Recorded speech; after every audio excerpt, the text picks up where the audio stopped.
Assalamualaikum warahmatullahi wabarakatuh. Di sini kami akan menjelaskan materi evolusi teori manajemen.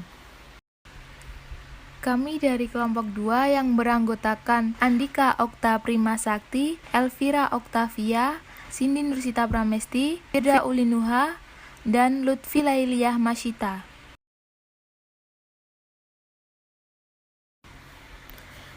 Pengertian evolusi teori manajemen. Evolusi dalam Kamus Besar Bahasa Indonesia diartikan sebagai perubahan, pertumbuhan, perkembangan secara berangsur-angsur dan perlahan-lahan atau sedikit demi sedikit. Menurut Jonathan H. Turner, teori merupakan proses mengembangkan ide-ide yang membantu kita menjelaskan bagaimana dan mengapa suatu peristiwa terjadi. Teori memberikan fokus yang mantap untuk memahami apa yang manusia alami.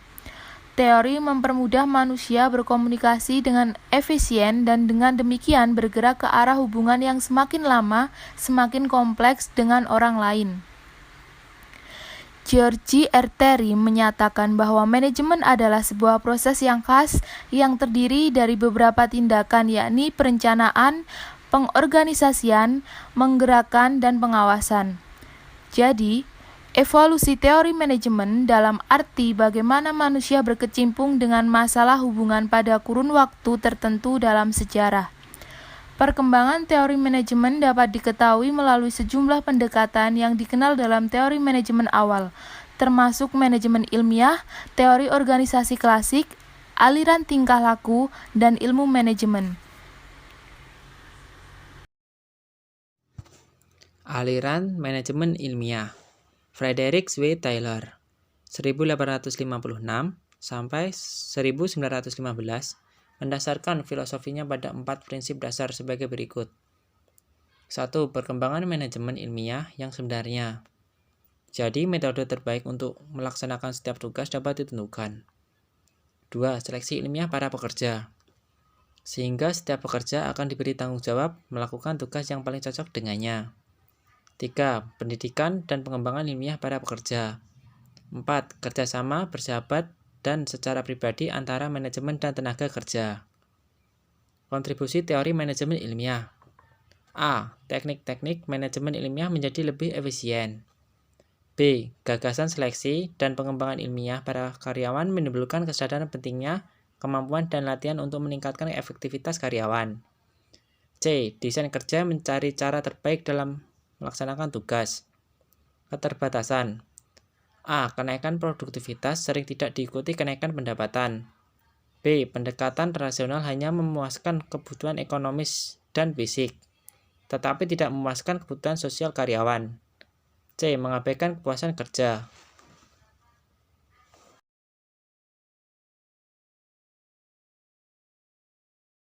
Aliran teori organisasi klasik. Aliran ini merupakan suatu usaha yang dipelopori oleh Henry Fayol untuk mengenali prinsip-prinsip dan keterampilan yang mendasari manajemen yang efektif. Kontributor dalam aliran teori organisasi klasik. 1. Henry Fayol 1841 sampai dengan 1925 merupakan bapak aliran manajemen klasik. Kegiatan bisnis dibagi menjadi 6 kegiatan pokok. 1. Teknis, memproduksi produk. 2. Komersial, membeli bahan baku dan menjual produk. 3. Keuangan, mencari dan menggunakan dana. 4. Keamanan, menjaga karyawan dan kekayaan perusahaan. 5. Akuntansi, mencatat dan mengukur transaksi. 6. Manajemen. 1. Membagi kegiatan manajerial menjadi perencanaan, pengorganisasian, pengarahan, dan pengendalian. 2. James D. Money. Pemukaan definisi organisasi adalah kelompok orang yang bergabung untuk mencapai tujuan tertentu. 3. Max Weber 1864 sampai dengan 1920. 1. Mengembangkan teori birokrasi. Aktivitas dan tujuan diturunkan secara rasional dan pembagian kerja disebutkan dengan jelas.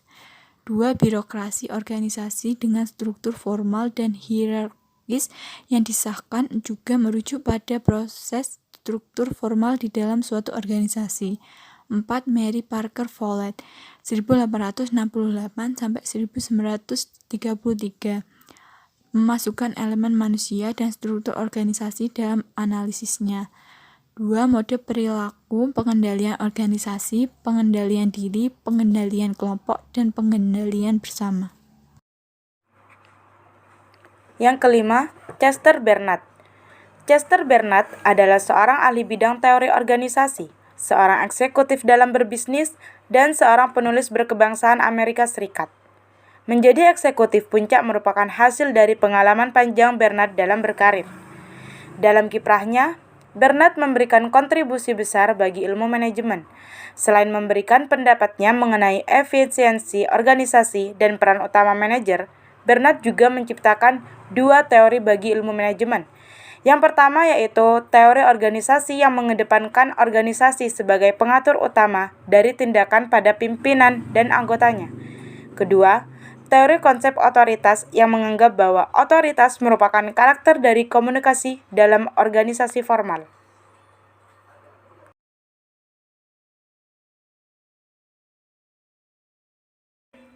Aliran tingkah laku.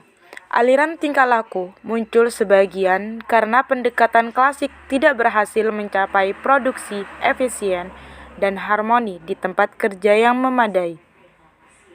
Manajer menjadi frustasi karena orang tidak selalu mengikuti pola tingkah laku yang diramalkan atau diharapkan. Jadi, terdapat minat yang semakin besar untuk membentuk manajer agar lebih efektif dalam berhubungan dengan sisi manusia dari organisasi mereka.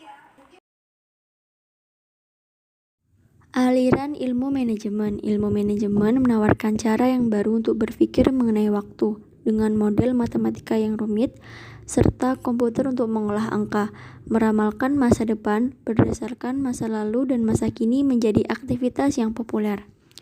Kontribusi teori ilmu manajemen yaitu model kuantitatif atau biasa disebut dengan model matematika, digunakan dalam perencanaan dan pengendalian.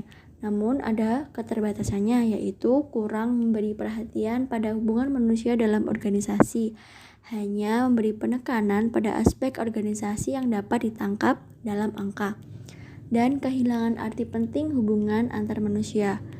Nah, untuk selanjutnya yaitu aliran manajemen modern atau biasa disebut dengan kontemporer. Yang pertama yaitu pendekatan sistem. Di sini yang dimaksud sistem adalah gabungan sub-subsistem yang saling berkaitan. Nah, yang kedua, pendekatan situasional. Pendekatan situasional adalah pandangan bahwa teknik manajemen yang paling baik memberikan kontribusi untuk mencapai sasaran organisasi yang bervariasi dalam situasi atau lingkungan yang berbeda. Untuk selanjutnya yaitu pendekatan hubungan manusiawi.